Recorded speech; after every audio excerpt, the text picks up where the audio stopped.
Muy buenas noches, soy Juan Guillermo Ríos y les doy la bienvenida a Los Ángeles de Juan. Esta fotografía que ustedes van a ver a continuación, esta portada de la revista Time, indica la enorme importancia que el periodismo serio del mundo le está dando a la posible candidatura presidencial del magnate norteamericano Donald Trump. Es una figura que muchos ven como un personaje folclórico, pero que al observar detalladamente el apoyo que ha logrado en su partido, el republicano, y en otros sectores de la opinión pública norteamericana, pues este problema de Donald Trump cobra una importancia real.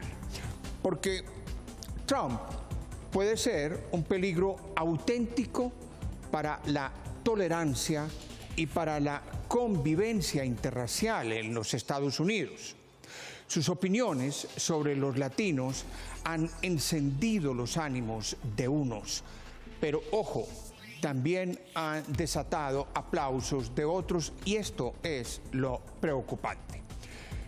Vamos a ver un abrebocas para adentrarnos en el tema de lo que será esta noche, Trump y los latinos.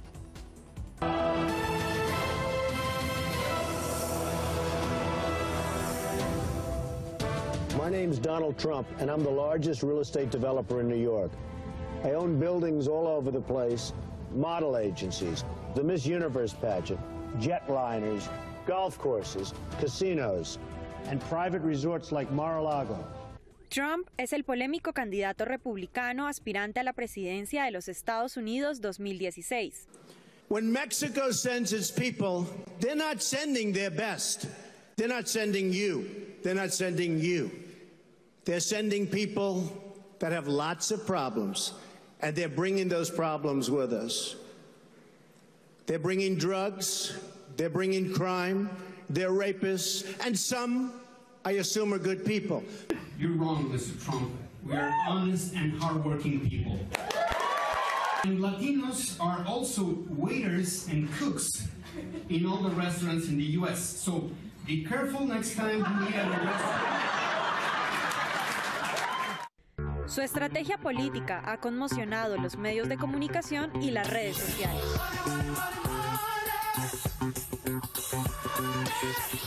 It's better than me, believe me. And I'll build them very inexpensively.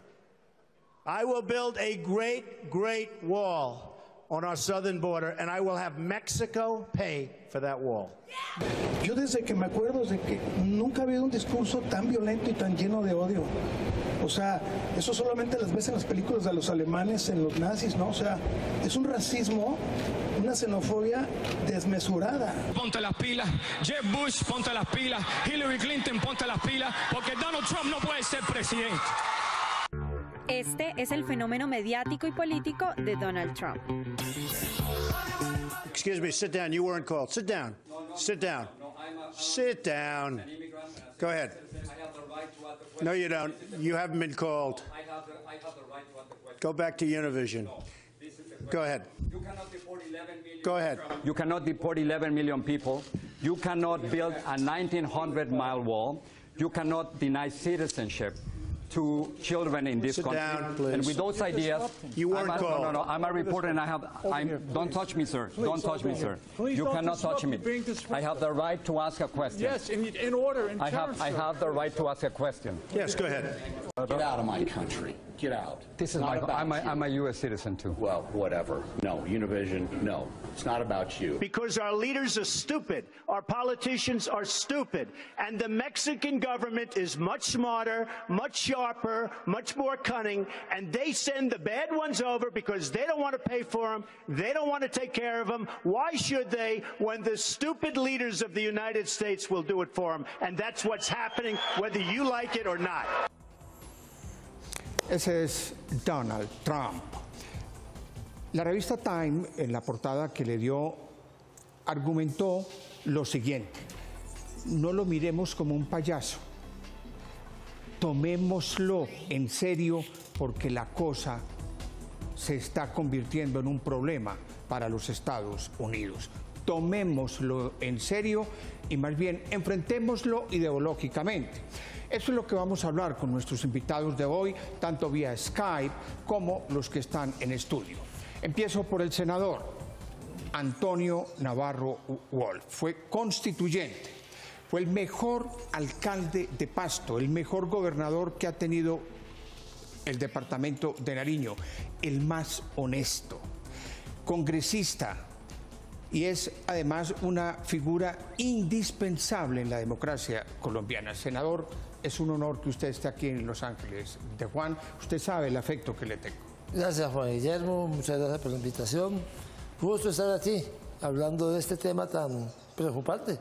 Muy amable. Nuestro otro invitado en el estudio es el periodista Ignacio Gómez. Es uno de los mejores periodistas de Colombia, subdirector de Noticias 1. Es un hombre que ha estado por mucho tiempo a cargo de la Fundación para la Libertad de Prensa. Ignacio, qué honor volverlo a tener acá. Es un placer estar con ustedes aquí y también con ustedes allá. Gracias. Y por supuesto, Andrea, mi ángel de caucho 10 que nunca falla. Buenas noches. Juan Guillermo, buenas noches a nuestros invitados. Y Carolina, ¿qué hay en las redes? Carolina, bienvenida a las redes para que ustedes participen. Juan Guillermo, muy buenas noches. Andrea, invitados, y a todos ustedes en la casa, bienvenidos a una emisión más de Los Ángeles de Juan. Los estamos invitando a todos a que participen con nosotros en las redes sociales con el hashtag Trump y los Latinos. Trump y los Latinos pueden participar a través de nuestro Twitter, @AngelesDeJuanTV, o a nuestro Facebook, Los Ángeles de Juan. Yo aquí estaré muy pendiente. Pues muy amable para los televidentes que ya empiezan con Carolina y con nosotros a interactuar. Senador Antonio Navarro, Donald Trump confiesa tener entre 9.000 y 10.000 millones de dólares. Tiene todo un imperio inmobiliario. Dice que no es político, que es la antipolítica. Tiene 69 años. Un hombre que empezó como una estrella de la televisión en un reality que nosotros vimos en Colombia, El Aprendiz, y que se codea con reinas y con modelos. De la noche a la mañana es el líder de las encuestas en el Partido Republicano. ¿Para dónde vamos con esto, senador? Hay dos escenarios alternativos, dos posibilidades. La primera, que como decimos en Colombia, suba como palma y baje como rojo. Esa es la esperanza que tenemos la mayoría de los latinos y además el Partido Demócrata. Si eso pasa, para el Partido Demócrata será una bendición Trump, porque llega a un techo y va a ganar la elección entonces un candidato latino o una candidata demócrata en el año entrante. Pero me recuerda a Berlusconi, por otro lado. Ese es el segundo escenario. ¿Qué era la fortaleza de Berlusconi? Tiene un hombre de un lenguaje parecido, no xenófobo, pero un lenguaje altisonante. ¿Cuál era la fortaleza de Berlusconi? Que él decía, yo soy buen administrador porque soy millonario. Berlusconi, soy el hombre más rico de Italia. De manera que si puedo haber llegado a ser un hombre tan rico, puedo también hacer mucho por mi país. Creo que ese es el riesgo con Trump, que sea un Berlusconi de los Estados Unidos con un lenguaje xenófobo, racista, complejo. Senador, tenemos comunicación con nuestro primer invitado vía Skype. Este primer invitado es como ustedes, es de lujo, es Daniel Coronel. Ustedes saben que Daniel Coronel es uno de los más importantes periodistas del continente, es uno de los más importantes periodistas de Colombia, columnista de la revista Semana y como tal es el columnista más leído en Colombia.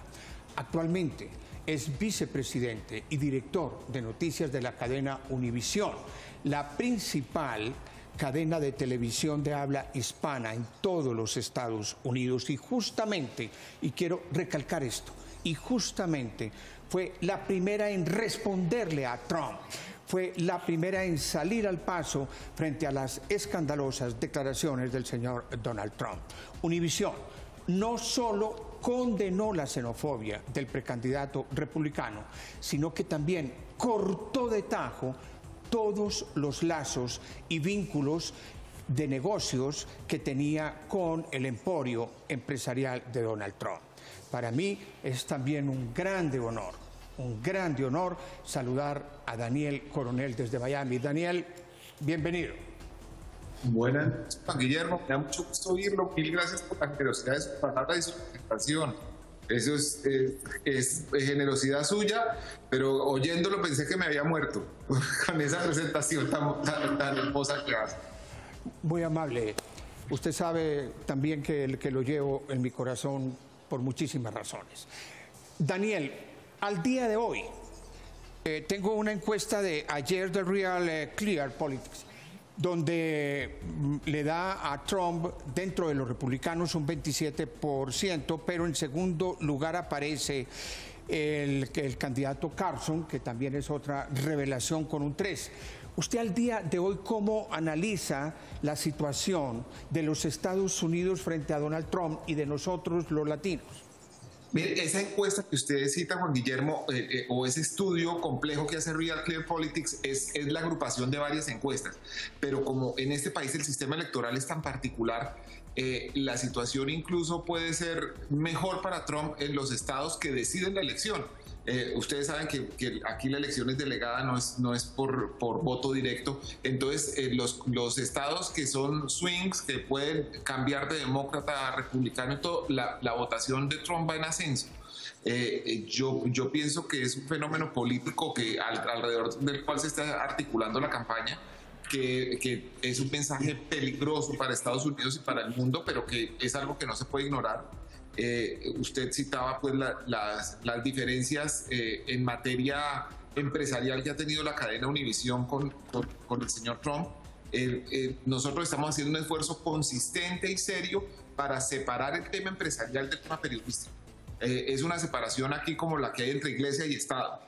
Yo soy el director de noticias, yo tengo el deber de garantizar que la campaña del señor Trump va a estar bien cubierta, que el señor Trump va a tener las oportunidades de dirigirse a los televidentes de Univision las veces que sea necesaria, pero a la vez tenemos una perspectiva crítica y sobre lo que está pasando, que está tocando, no solo es el tema de la manifestación del señor Trump, de la cual desde luego discrepo personalmente, sino el hecho de que ese tipo de manifestaciones está llegando a un elector en Estados Unidos. Y es bastante peligroso que se empiece, por ejemplo, a discutir sobre el tema del derecho de hablar en castellano en este país. Este es un país que por su fundación, lo que determinaron sus padres fundadores desde el comienzo, no tiene una lengua oficial. La lengua en Estados Unidos no es lengua oficial el inglés, son lenguas oficiales todas. Y es algo que consiguieron los indígenas americanos que participaron en las guerras de independencia. Por esa razón es tan oficial el español como el inglés. Y esa nueva embatida republicana y particularmente el señor Trump contra el español esconde pues una tendencia xenófoba y racista que complementa las que había manifestado anteriormente. Daniel, muy buenas noches y quiero preguntarle a usted que vive muy de cerca la situación allá en Estados Unidos. ¿No será que Trump de verdad supo interpretar ese sentimiento xenófobo que no se había expresado claramente hasta el momento y que hoy lo tiene pues punteando las encuestas? Sí, señora, yo creo que está interpretando una fibra profunda de una América, de unos Estados Unidos que no conocemos fácilmente. Pero además hay una cosa que yo creo que el señor Trump le dio, tal vez fue de carambola, no es que necesariamente sea algo programado desde el comienzo, que es a la idea del americano medio de que los trabajos se han ido para otro país. Los trabajos se fueron para China, se fueron para México. Realmente lo que pasó es producto de la globalización, que incluso en Estados Unidos deja sus víctimas, porque pues Estados Unidos pasó de ser una economía fundamentalmente industrial o está pasando de ser una economía fundamentalmente industrial a una economía de servicios. Casi todo lo que nos rodea, casi todos los objetos que se usan en Estados Unidos como los que se usan en el resto del planeta no están fabricados en Estados Unidos, están fabricados en China, en la India, en Pakistán. Y eso ha creado la idea en muchas personas de este país de que los trabajos se fueron a otra parte y que cualquier, digamos, incomodidad económica que hayan sufrido los estadounidenses es por cuenta de que los trabajos están en otra parte. Eso tal vez es lo que está interpretando profundamente el señor Trump y lo que está causando su ascenso en las encuestas. Daniel, se ha dicho, sobre todo en la política colombiana, que uno es el candidato y otro es el presidente.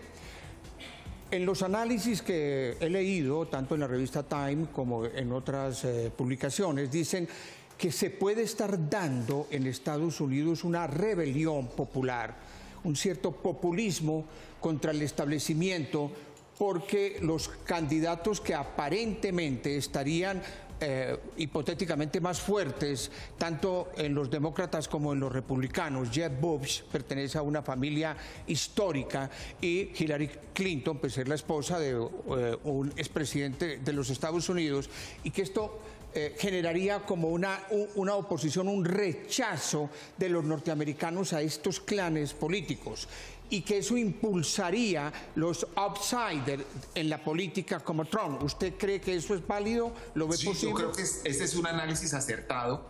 Creo que el señor Trump definitivamente es un outsider, pero además hace ver a sus contendores profundamente antiguos y aburridos. Está claro el hecho de que aquí se esperaba el enfrentamiento entre dos casas políticas muy fuertes y muy tradicionales, en lo que algunos han llamado la bananización de Estados Unidos, como si esta fuera una banana republic. Son miembros de unas castas presidenciales. Jeb Bush sería el tercer presidente de su familia.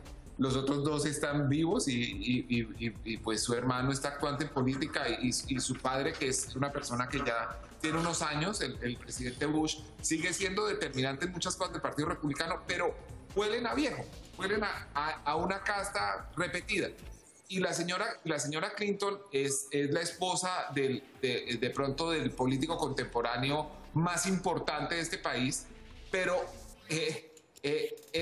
también está cuestionada por una serie de cosas que fueron del resorte de los negocios de su esposo por un lado y por otro de su desempeño en la Secretaría de Estado. Entonces, en medio de ese cuestionamiento múltiple a las castas políticas, viene este hombre con el sabor de mensaje fresco y pues le gusta a una parte de la población, pero además toca unos temas que también le suenan a explicación a la gente que en este país, como en casi todos los países del mundo, adora las explicaciones simples.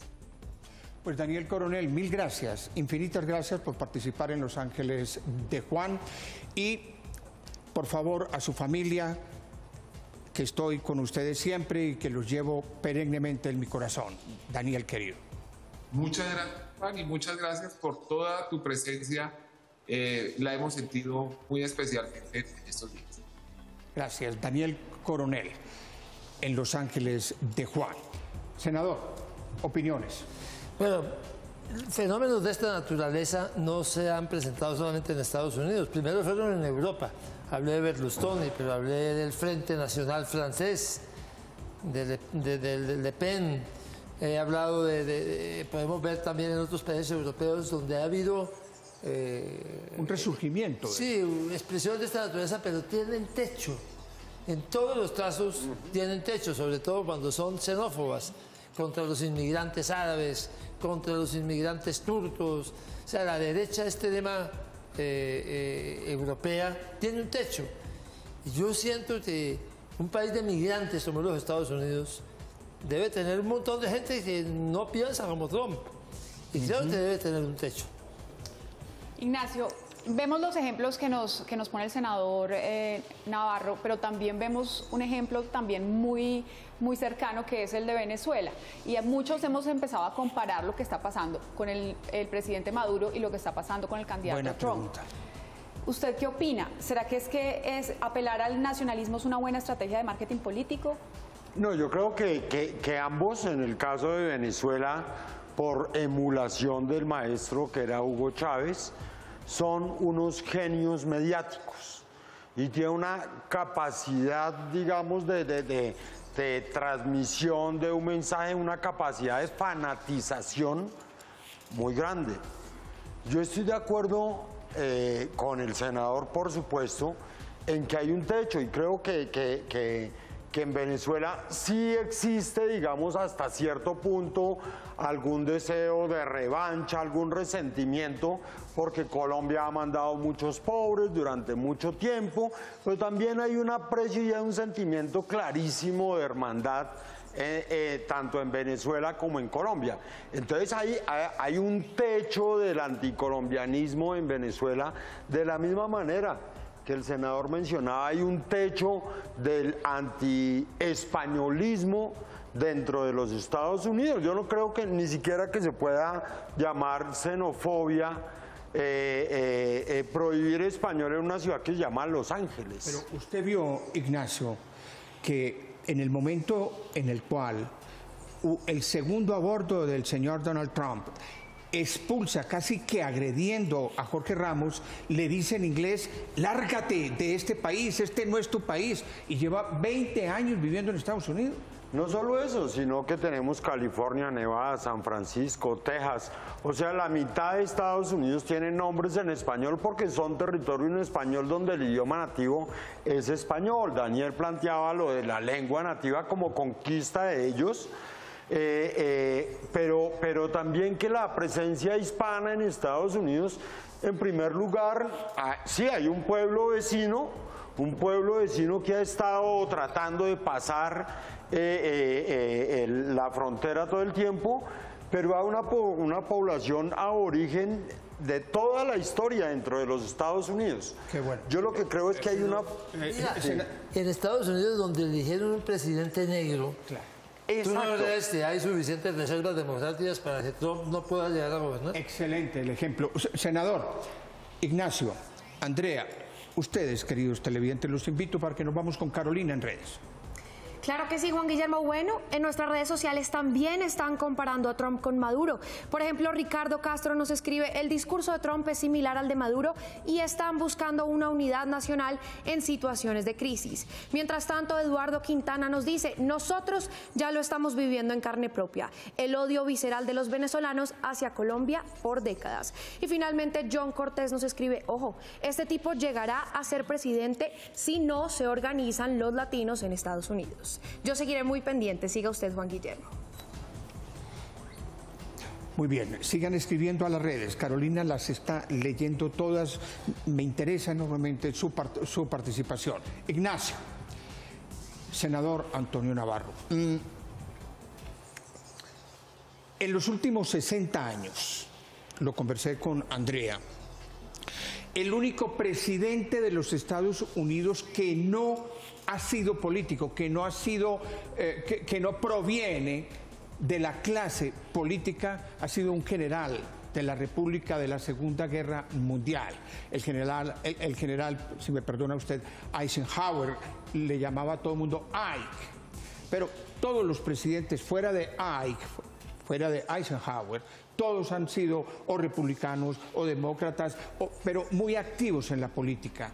Ignacio, ¿usted cree que un no político cabría hoy en el esquema americano? Yo creo que digamos, en toda la adversidad que se puede predecir con una eventual campaña y presidencia de Donald Trump, es una oportunidad que los latinos siempre habían estado esperando. Es un punto de quiebre de la organización política de los latinos que siempre había sido y ha sido menospreciada y que nunca se había visto forzada a organizarse. Creo que es una oportunidad de oro para eso. Senador, volviendo también al tema de lo que está ocurriendo con el Partido Republicano. Dentro del Partido Republicano no hay muchas voces que se le opongan al candidato Trump. ¿Por qué? ¿No cree que eso le puede estar haciendo también mucho daño al partido como tal? Yo creo que sí, hay un problema para el Partido Republicano. Tiene una parte de latinos, un precandidato latino de origen cubano, que hoy está aplastado por lo que está pasando. Claro. Pero yo sí creo que, digamos, todavía no es claro que Trump llegue hasta ganar la postulación republicana, la nominación republicana. Todavía falta mucho tiempo, sin embargo, pues no podemos desconocer que aquí puede haber algo de fondo que se está expresando, y yo sí creo que, digamos, en el escenario más probable, yo creo que el gran ganador de esto es el Partido Demócrata. Claro. El gran ganador de esto es el proceso de paz colombiano. Porque si un republicano como él llega a ganar, aquí el proceso de paz se mete en un enredo. Ese tema. Pero otros... si no, va a ganar el demócrata. Son las 10 de la noche y 47 minutos en vivo, como siempre, todos los miércoles acá en el Canal 1 en Los Ángeles de Juan. ¿Cómo se ve esta situación de Donald Trump frente a los latinos, el caso Trump frente a los latinos, desde la academia? Siempre tenemos la mirada desde la academia, desde la Universidad Sergio Arboleda. Nos acompaña vía Skype el doctor Santiago Castro. Él es el vicedecano de la Escuela de Ciencia Política y Relaciones Internacionales de la Universidad Sergio Arboleda, que es una universidad que además tiene una presencia internacional muy fuerte. Muy fuerte su presencia en España, muy fuerte la presencia de la Sergio Arboleda en Estados Unidos, en América Latina, en Asia. Doctor Santiago, muy buenas noches. Doctor Santiago, ¿está escuchándome? Muy buenas noches, Juan. Buenas noches a los televidentes y a los que los acompañan en estudio. Usted, desde la academia, usted que es un analista con rigor y disciplina, ¿cómo ve la situación de los latinos frente al señor Trump? Pues mire, Juan, yo quisiera decir tres cosas. De hecho, en la universidad tuvimos recientemente un curso sobre elecciones de los Estados Unidos con Darío Moreno, profesor de FIU, y estuvimos tratando el asunto, porque sin lugar a dudas a nosotros, pues como latinoamericanos, nos genera mucho malestar este tipo de expresiones que muchos podrían considerar como xenófobas. Pero tendríamos que entrar a analizar con más detalle qué es lo que está pasando en la política doméstica norteamericana, que nos ofrezca insumos para poder entender por qué el discurso de Trump. Ahí hay un ejercicio de populismo en ambos bandos. Por un lado, Sanders, Partido Demócrata, y por otro lado, Trump en el Partido Republicano. Luego son como dos temas. Los Estados Unidos es un país de inmigrantes, por un lado. Eso es evidente. El mismo Trump es heredero de una familia de inmigrantes de Irlanda, etc. Y por otro lado, el tema de la inmigración ilegal. Contra eso es que Trump ha ido muy fuerte. Pero pues obviamente las expresiones contra los hispanos hacen que uno a veces reaccione más con el corazón que con la razón para poder entender el fenómeno. Claro. Andrea. Doctor Castro, quisiera preguntarle sobre la posición que expresó hoy el candidato Trump con respecto a los refugiados de Siria. Dijo que sería posible que Estados Unidos los acogiera. ¿No es esto una contradicción con todas las otras posiciones que ha expresado referentes a la inmigración de personas de otros países? Mire, yo creo que hay dos términos que habría que revisar. El primero es inmigrante ilegal y el segundo es refugiado. Fíjense ustedes cómo recientemente vimos, por ejemplo, a Angela Merkel teniendo que decirle a una niña sirio-libanesa que debía dejar Alemania porque ella no podría abrir una puerta, digamos, de manera tan olímpica y que todo el mundo entrara, y luego Alemania se compromete a recibir 500.000 sirios refugiados. Luego es distinto. Un tema es una crisis humanitaria que implica la reacción y la formulación de políticas públicas de asimilación, de recibimiento, etcétera. Y otra cosa es un discurso político-electoral frente a un problema muy puntual que es la inmigración ilegal, sobre todo en la frontera sur con México, que es lo que está diciendo Trump.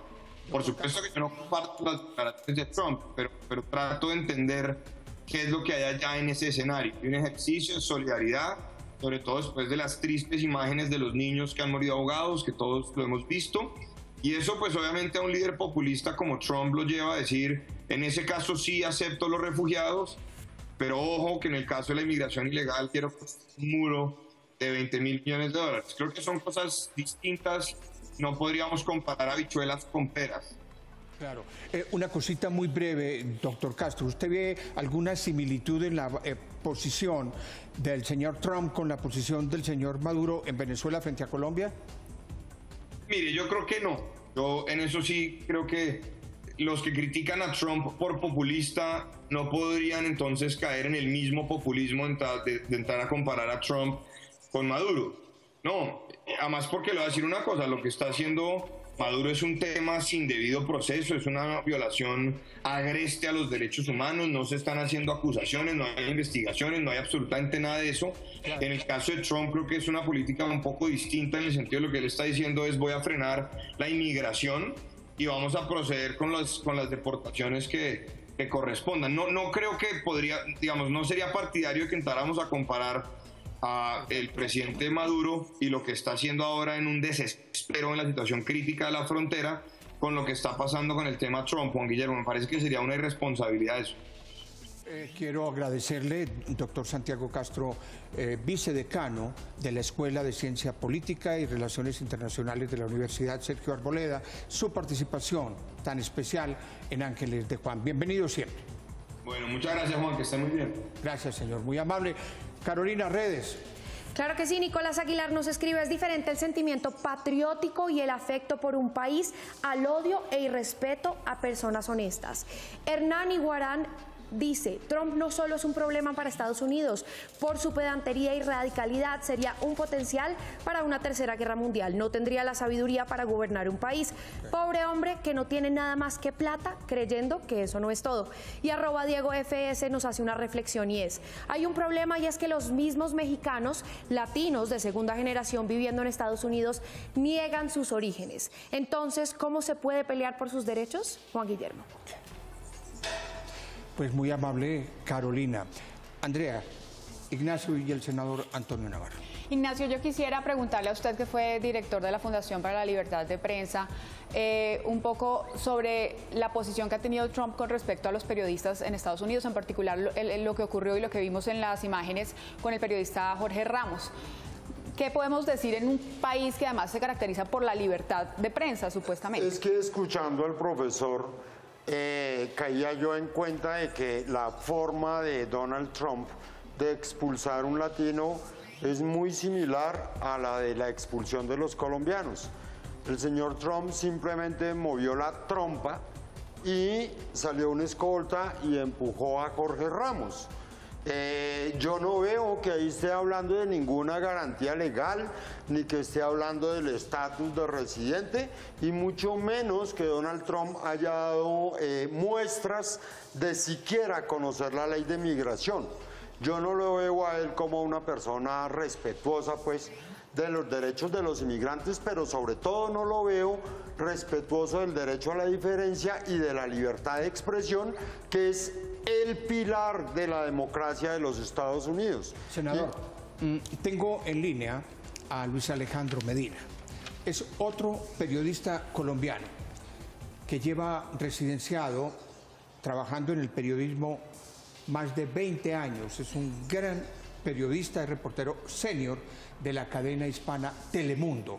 Luis Alejandro Medina trabajó conmigo en televisión, en el noticiero de las 7, y es una persona a la que yo le tengo enorme afecto a él y a su familia. Somos buenos amigos. Luis Alejandro, un honor, bienvenido. Juan Guillermo, buenas noches, y es un gusto inmenso de verdad compartir con una de las personas que ha marcado historia en la televisión colombiana y recordar esos momentos del noticiero de las 7. Gracias por la invitación, de verdad que se siente uno como en familia. ¿Qué horas son en este instante en Nueva York? En este momento, ya que en Nueva York faltan apenas 3 minutos para las 12 de la noche. Bueno, una hora más. Luis Alejandro, ¿cuál es su visión? ¿Cuál es el análisis que usted hace muy concretamente de la situación de los latinos en caso hipotético de que el señor Donald Trump gane la nominación republicana? A ver, Juan Guillermo, comencemos por lo que ha sido el fenómeno de Donald Trump, que arrancó con una campaña que él mismo lanzó, utilizando el lenguaje antiinmigrante, el ataque contra la comunidad mexicana, que en ese momento generaba puntos a favor dentro del sector más extremista del Partido Republicano. Para algunos era el momentum político, para unos era más el momento del impacto que generaba que un millonario como Donald Trump primero se lanzara de nuevo a la presidencia de los Estados Unidos por el Partido Republicano, pero también que utilizara como la base de su campaña toda esa política antiinmigrante. Fueron pasando los días y ¿qué ha pasado? Que el señor Trump se ha ido consolidando en las encuestas del Partido Republicano. Ya hay algunos que lo ven como una amenaza seria, y lo que comenzó como un simple momentum político de una estrategia para llamar la atención del lanzamiento de su campaña se ha convertido en una amenaza seria que ya se ve de esa manera. Lógicamente, con un tema como el antiinmigrante que le ha generado muchos puntos, la comunidad latina lógicamente está preocupada, una comunidad latina que ha sido tradicionalmente demócrata en los Estados Unidos, pero que con este fenómeno del señor Trump está aprendiendo a darse cuenta que también hay que mirar hacia el lado republicano, que hay que buscar opciones, que hay que buscar alternativas, y es en estos momentos, Juan Guillermo, que estamos viendo un escenario con un candidato consolidado en las encuestas. Seguramente lo que va a ser el debate de la cadena CNN la próxima semana va a dejar un poco más claro el panorama en un partido y en unas elecciones que, aunque está muy temprano todavía, sí ya está generando muchas preocupaciones.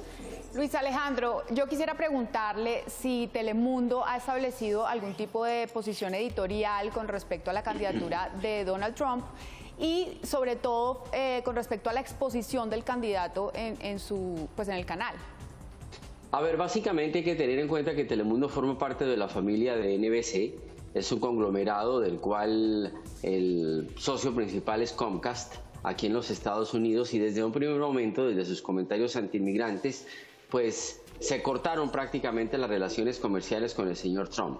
En este momento, como cualquier aspirante a la presidencia, se está haciendo el cubrimiento de su campaña, se presentan sus programas, sus alternativas como cualquier otro candidato, pero lógicamente dentro del respeto y dentro de lo que mandan los cánones del periodismo en este sentido, en un país donde pues la democracia es lo más importante y donde el señor Trump de todas maneras está exponiendo sus puntos de vista, lógicamente también con lo que piensan los hispanos frente a una campaña que, repito, es controversial, pero que ha ido tomando mucha fuerza.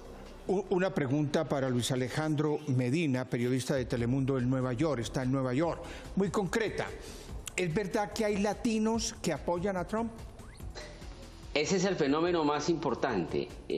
Recientemente, y esto prácticamente es una primicia informativa, Juan Guillermo, hablaba con uno de los líderes religiosos más importantes de Nueva York, concretamente del condado del Bronx, como lo es el reverendo Rubén Díaz, quien es demócrata tradicionalmente, pero quien ha sido serio crítico del presidente Barack Obama, y para sorpresa de propios y extraños, nos comentaba que ya se está preparando una reunión con el señor Trump y el liderazgo religioso cristiano de la ciudad de Nueva York para hablar precisamente del tema de la candidatura, esto teniendo en cuenta la fuerza que está tomando su nombre y también la opción que ya plantean aspirantes demócratas como el reverendo Rubén Díaz, de que hay la necesidad de mirar hacia el Partido Republicano para buscar opciones entre el voto hispano. Luis Alejandro, mil gracias por participar en Los Ángeles de Juan. Un abrazote grande y un honor inmenso. Juan, un abrazo, y fue como regresar tantos años al noticiero de las 7. Un gran abrazo, buenas noches, bendiciones. Ahí empezamos con Luis Alejandro en el noticiero de las 7. Redes, Carolina, como conclusión.